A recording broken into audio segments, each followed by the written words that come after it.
All right, I'll finish this little trailer modification video up.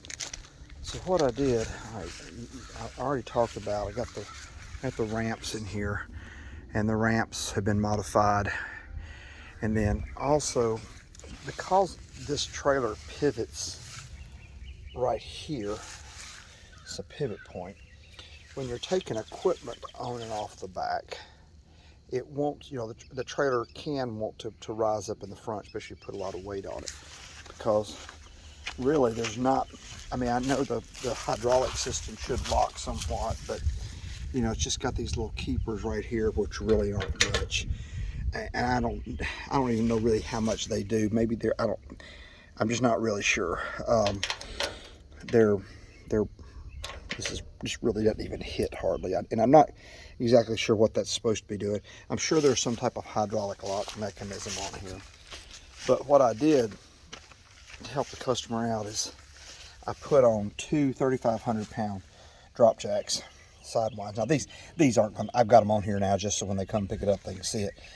These will not be, you don't want to ride around with them on here because the handle sticks out and be in the way.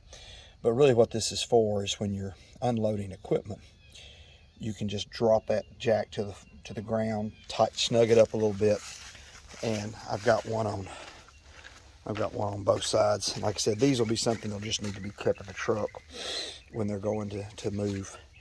I mean, you could rotate them. I don't know if they'll rotate all the way or not. They may hit right here, but my thing was just so somebody doesn't steal them, just pop them off. And if you're going to be running equipment out of it, it'll really help stabilize that back end and not make it quite as bouncy. And it's 7,000 pounds. It's 3,500 per leg, and I figure you're putting. Not all of that is being carried by the jack because the trailer itself, even in the hydraulics, carries a lot of that resistance, I guess, to tipping. So this just should stabilize it pretty nice. And I just picked those up at Harbor Freight. They were pretty decent little jacks. So I've got it wrapped up. Like I said, I didn't modify any of this. I was going to do a pull pin, but those brackets aren't bad. That came from the factory. At least there's 5 of them on there, so that's good. And so my new ramps will work out good on this. So that kind of wraps this project up.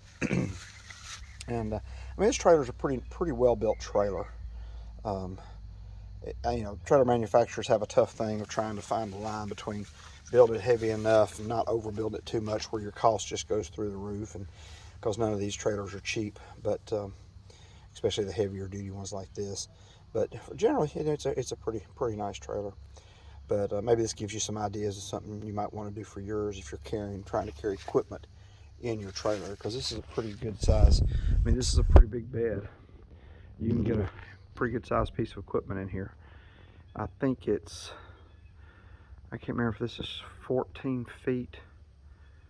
I don't think it's 16 feet. I think it's more like about, I don't know, it might be 16 feet. I didn't pull a tape on it. Now, I don't think it's quite as long as my 16 foot over there, but it's probably at least minimum 14 feet. But it's good size for a skid steer or even a tractor without maybe just one implement on it or something like that. But anyway, I just wanted to wrap this up, and I hope this interests you and just maybe give you some ideas of something you can do for yours. Take care. Have a blessed day.